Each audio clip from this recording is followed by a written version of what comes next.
Yeah, my name is Stuart Usher.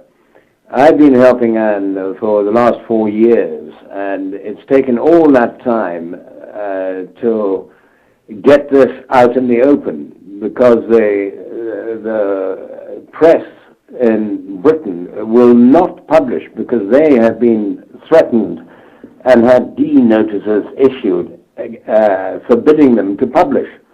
So it has been an uphill struggle. Some of the more provincial type newspapers have carried the story, but the mainstream media are absolutely terrified of the authorities. And when I talk about the authorities, I'm talking about the legal authorities who in Scotland are based in the Scottish capital, Edinburgh. And most particularly the Crown Prosecution Service, which is headed by a lady called Elise Angulini. And this is where the censorship has been brought in.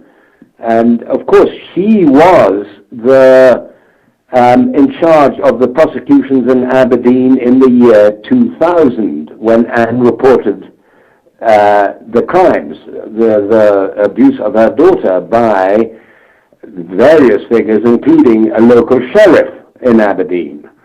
You can name and names. Other lawyers. Please, name names, because I'll tell you right now, they will have a chance to respond if they want to.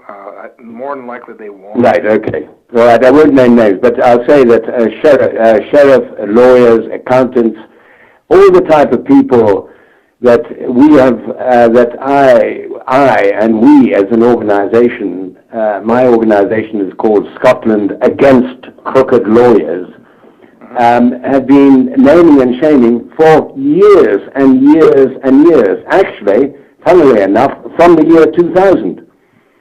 So, how did you get together with Anne? How did you find out about this case? Well, Anne rang me in the year 2000, in the year 2006, and related her story. And of course, I was appalled, and I said, right, we'll get cracking. And we got cracking to help her, and we put one of our advisors to help her on the financial side, and in a matter of months, he got £40,000 for her, which was all of her own money anyway. So they settled with her. And they tried to buy her off. Is that what we're talking about here? Was this an attempt? No, they were trying to crush her so that she died of poverty. The and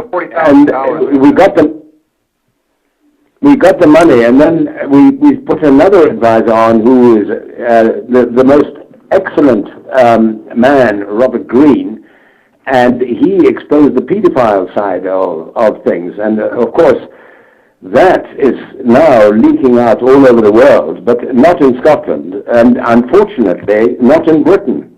Well, this show it has a huge following, so I guarantee it's being heard in Britain right now.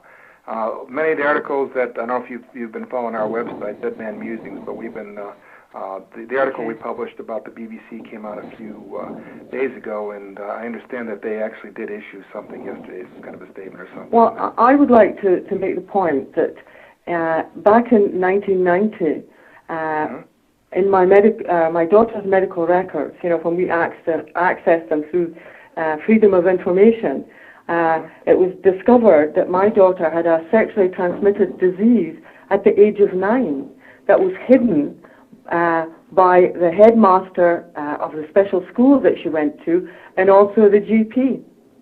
Well, Anne, let me ask you a in question. her medical notes, it was a Dr. Carter who was the hospital doctor attached to the school, and he reported it to the headmaster and also her GP, and they did nothing about it, and I knew nothing about it. I was told nothing about it either. And then again in 1992, a teacher reported that Holly was showing signs of pelvic cysting, and all this was kept under wraps within the medical profession and her school, and I knew nothing about this. Again, and I was taking Holly. Sorry. There's no word to describe this. There really isn't. This is It's awful. And also in our medical notes, Holly was complaining of a sore bottom, and I was taking her back and forth every week to the doctor. It's still sore, and she actually had a red mucus, coming from her bottom, when she passed a stool. And they told me that she had a fissure. Now, I'm a mother, I'm not a medical person, right. but, I accepted that. But Holly has now, in her statements to the police, told them that they were up her bottom. So, bottom line, we're talking about absolutely diabolical. Talking about sodomy. Now, let me ask you this. Obviously, this wasn't just your husband. By the way, what is his name? My husband, Dennis Mackey.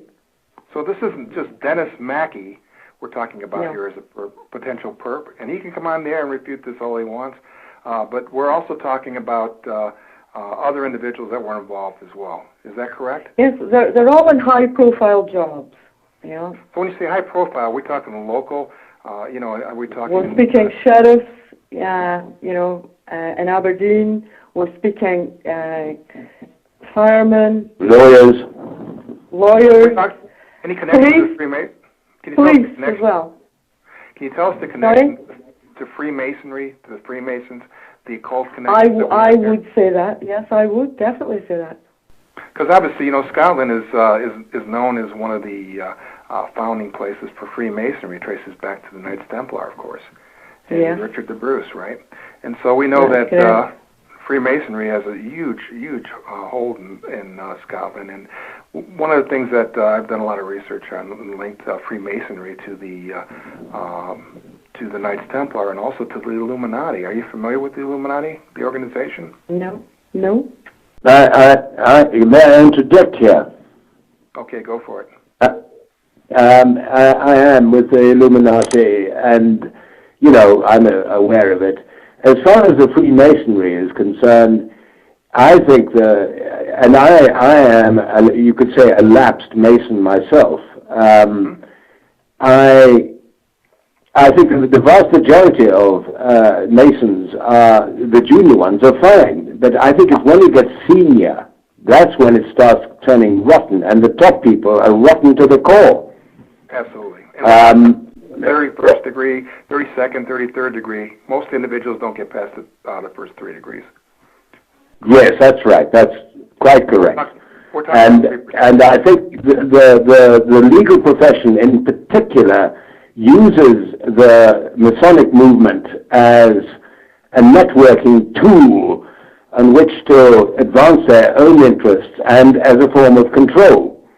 And what I'm trying to point out here, Mr. Usher, is that this is a network that protects its own, and that's why Holly and Ann have not received justice in this, and this is why this thing's being blocked by the media, is that this is a satanic network that is involved not only just in child abuse in your situation, but also ritual abuse. And have you come into contact with any of this in Holly's experience at all, where there were satanic symbols, things like that? Not that we're aware. There was, certainly, a lot of people all together, but so far we haven't, she hasn't sort of given any indication, it was sort of ritual or. Okay, we're talking about a pedophile ring of leaders within your community, correct? Yes. That's it. So how did you identify these people? How did she? Yes. Well, to be quite honest, a lot of them are relatives of hers. Some of them are, friends, so-called friends, I thought were friends of my husband. And some of them are social workers. And one of them was her carer. Holly had a carer that used to come and take her out to do things in the community. And instead of taking her to do things in the community, she was taking her to these people's houses where she was being, forced to have sex, including her own home with her husband and her 2 children. Oh, jeez. Well, let me ask you, this individual, who hired her? It was done through an organization called Brokerage.